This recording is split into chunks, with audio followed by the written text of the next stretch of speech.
Salut, c'est William, j'espère que vous allez bien. Aujourd'hui, on se retrouve pour une nouvelle recette particulièrement originale.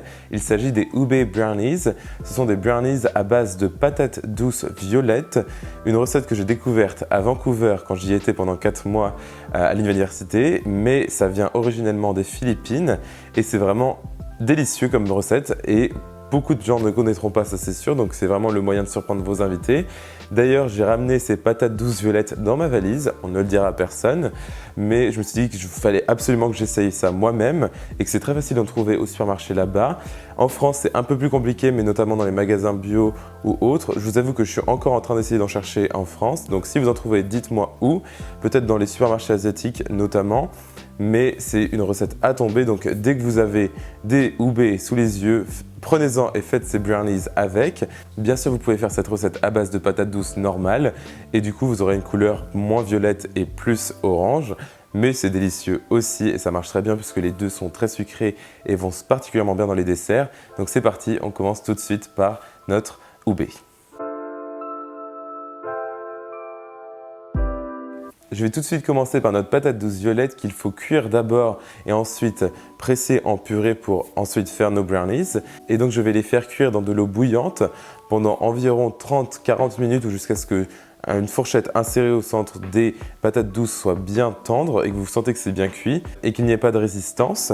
Et ensuite, vous pourrez les laisser refroidir intégralement avant de les éplucher.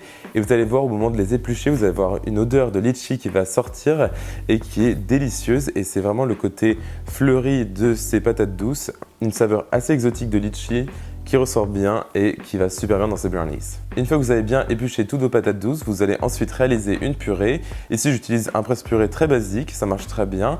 Et si vous avez trop de fibres ou des morceaux un peu durs, vous pouvez bien sûr les enlever. C'était le cas pour ma part, puisque mes patates douces étaient un peu vieilles, vu que je les ai ramenées directement de Vancouver.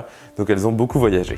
Ensuite, vous pouvez voir que je vais mettre ma purée dans des sachets plastiques, tout simplement car je l'ai congelée une partie pour faire d'autres recettes avec.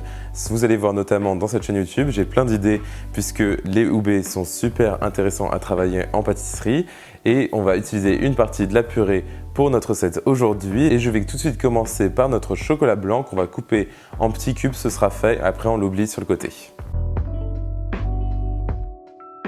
Ensuite, ça va être très simple, je vais tout simplement crémer mon beurre à température ambiante avec de la vergeoise blonde ici. Vous pouvez bien sûr utiliser brune, mais blonde c'est mieux pour avoir un côté plus violet et moins perdre cette couleur justement au moment de la cuisson.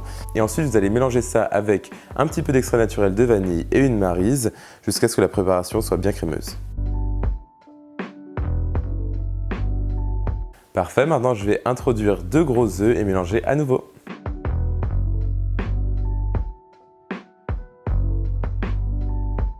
Il est temps de passer à notre purée de Ube et comme vous pouvez voir, elle est particulièrement violette, c'est parfait. Et je vais l'ajouter maintenant dans ma préparation et mélanger avec un fouet jusqu'à ce qu'elle soit bien incorporée. Maintenant, pour nos ingrédients secs, bien entendu, j'utilise de la farine et je vais aussi ajouter un petit peu de cannelle. Ça va nous permettre d'ajouter une couche de saveur supplémentaire qui va super bien avec le Ube et le côté vanillé aussi de ce brownies. Et ensuite, je vais ajouter un petit peu de levure chimique et une belle pincée de sel et je vais juste répartir ça avec ma cuillère. On ajoute maintenant les ingrédients secs sans tamiser, pas besoin, et je mélange à nouveau avec ma maryse jusqu'à ce qu'ils soient bien incorporés et ensuite on terminera par les pépites de chocolat.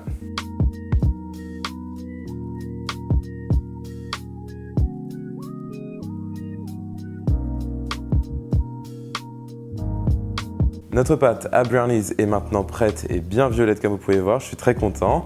Maintenant on va utiliser un moule carré car c'est très traditionnel pour des brownies que j'ai préalablement beurré et ensuite je l'ai recouvert de papier sulfurisé pour faciliter le démoulage et ensuite on va tout simplement étaler toute notre couche de brownies. Vous pouvez voir qu'ils vont être super épais, bien sûr vous pouvez utiliser un moule plus grand si jamais vous voulez des couches plus fines.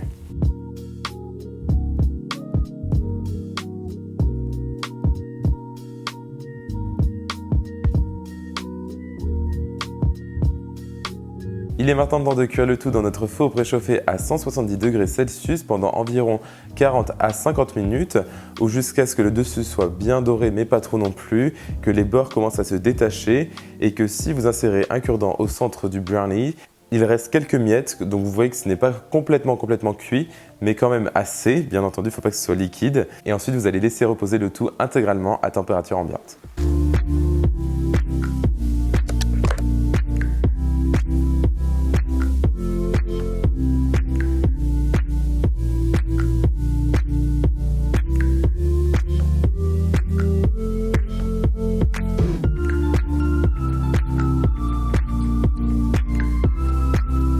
Et voilà, nos ube brownies sont maintenant prêts et comme vous pouvez voir, la recette était super simple à faire. Il suffit juste de trouver des ube. Donc maintenant, c'est à votre tour de partir à la recherche de ces patates douces mystérieuses.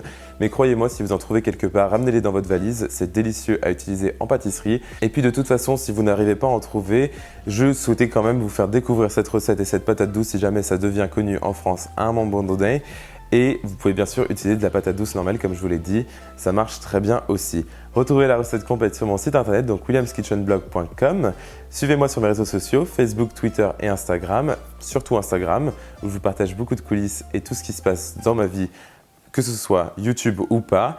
Et évidemment, abonnez-vous à ma chaîne YouTube et mettez-moi un petit commentaire si jamais vous voulez discuter. Et on se retrouve très vite pour une nouvelle recette tout aussi bonne. Salut!